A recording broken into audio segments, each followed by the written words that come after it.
L'Église, qui est le corps de Christ, est le fruit de l'angoisse la plus profonde pour le cœur du Père. Dieu a été dans l'agonie pour assurer son Église.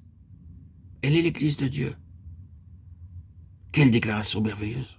Elle est appelée si souvent l'Église ou le corps du Christ. Mais ici, la désignation qui lui est donnée, c'est l'Église de Dieu, qu'il s'est acquise par son propre sang.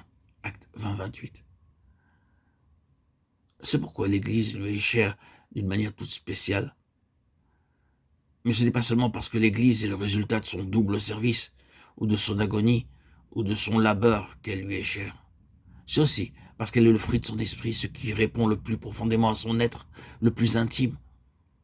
C'est une chose merveilleuse. C'est ainsi que Dieu considère l'Église. Il ne nous regarde pas en ce que nous sommes en nous-mêmes, mais il nous voit en ce que nous sommes en Christ et ce que nous serons dans l'éternité. Une chose merveilleuse. L'une des illustrations ou l'une des paraboles les plus remarquables de ce fait, nous les trouvons dans la sentence que Balaam fut obligé de rendre sur Israël. Alors que Balaam n'eut pas la permission de prononcer ses propres paroles et qu'il fut contraint d'exprimer ce que Dieu avait à dire, alors que sous une force à laquelle il ne put résister, tandis que de la montagne il regardait la vallée où Jacob était dispersé, il dit « Il n'aperçoit point d'iniquité en Jacob » Nombre 23-21. Souvenons-nous de Jacob. Pensons à sa vie dans le désert. Regardons sa rébellion, ses murmures, le cœur retournant en Égypte, son infidélité. Et en présence de tout cela, nous entendons cette déclaration étonnante qui vient directement du cœur de Dieu et que doivent prononcer les lèvres récalcitrantes d'un prophète infidèle. Il ne voit point de perversité en Israël. Oh, quelle grâce, merveille des merveilles. Le Seigneur regarde donc son Église comme le fruit de sa grâce, le fruit de son travail.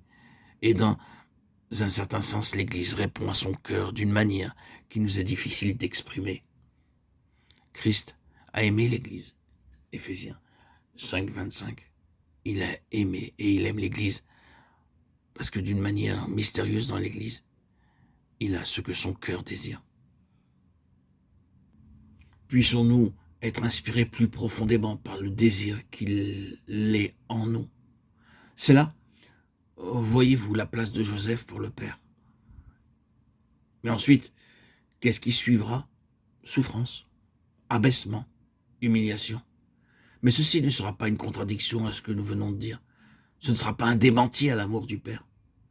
Le fait que le Seigneur Jésus dû suivre le chemin de la croix n'est pas un argument contre l'amour de Dieu pour lui, pas du tout.